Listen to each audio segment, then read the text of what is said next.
Good morning. সকলে নিশ্চয়ই ভালো আছো। চলে আসলাম সকাল সকাল আর একটা ছোট্ট মিনি ভিডিও নিয়ে।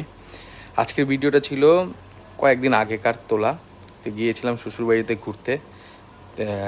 যাওয়ার সঙ্গে সঙ্গেই সেদিন আবার ওরা চিকেন রান্না করেছিল শ্বশুরবাড়িতে, তাই দুজনকেই চিকেন খেতে দিয়েছিল, চিকেন কষা। আর দেখো, আমরা যাওয়ার সময় নিয়ে গেছিলাম আমাদের মিষ্টু রানির জন্য একটা ছোট্ট আইসক্রিম। আইসক্রিম খেতে এত ভালোবাসে যে বলার মতন নেই।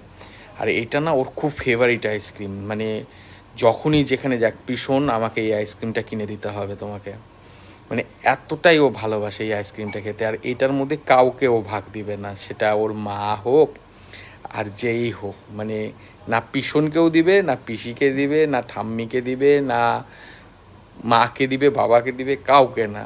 এটা সব সময় ও খাবে।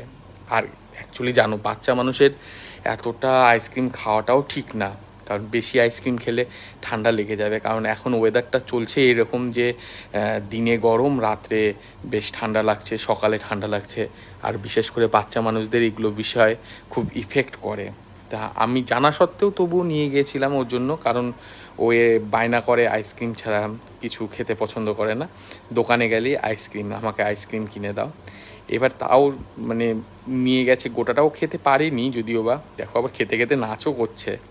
এবার দেখো, ওর মাকে খেতে নিবে, ওর মাকে দিবে না, টেনে টেনে নিয়ে নিবে, দিবেই না ওর মাকে। এতটাই জেদ যে না, আমিই খাবো, আমাকেই খেতে হবে। তা আমাদের আবার ওখান থেকে বেরিয়ে একটা, মানে আমার ছোটো কাকিমার বাড়িতে সেদিন নিমন্ত্রণ ছিল, রাত্রের ডিনারটা সারা। তা যাই হোক, ওখানে আমরা কিছুক্ষণ থাকলাম, মিষ্টুরানির সাথে খেললাম। মিষ্টুরানির সাথে রোববার করে দেখা না করলে ভালো লাগে না, তো ওর সাথে দেখাও করলাম, কিছুক্ষণ ওর সাথে খেললাম। আর দেখো, আইসক্রিমটাও খাচ্ছে খুব মজা করে। আর ওর এই জিনিসটা দেখতে আমার খুব ভালো লাগে। দেখো, গোটা মুখ লেটিয়ে পেটিয়ে একাকার করে ফেলেছে আইসক্রিম দিয়ে। আর তার মধ্যে আমরা চলে গেছিলাম আমার ছোটো কাকিমার বাড়ি, মানে ছোটো কাকুর বাড়ি। তো ওখানে গিয়ে বোনরা সব আমাদেরকে মানে নিমন্ত্রণ করেছিল রাত্রে খাবার জন্য। তার মাঝখানে আমার একটা কাজ পড়ে গেছিলো, তবুও আমি বলছিলাম যে আমি যাবো না কাকিমা।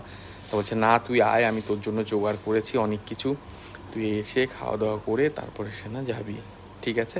তাই এই করতে করতে চলে গেছিলাম ছোটো হয়ে। দেখো, লুচি, কষা মাংস, পোলাও, আরও আইটেম ছিল, বাট আমি খাইনি, কারণ অত কিছু খেলে শরীর খারাপ করে দেবে। এই যে দেখো, আমরা তিনজন বসেছি খেতে, বড় বুনু পরে আসবে খেতে। আমাকে আবার জিজ্ঞেস করছে যে কেমন লাগলো খেতে, কারণ বড় বুনু সেদিনকার মাংসটা রান্না করেছিল। আর তারপরে আমাদের ম্যাডামের আছেই, খাওয়া দাওয়া শেষে ওকে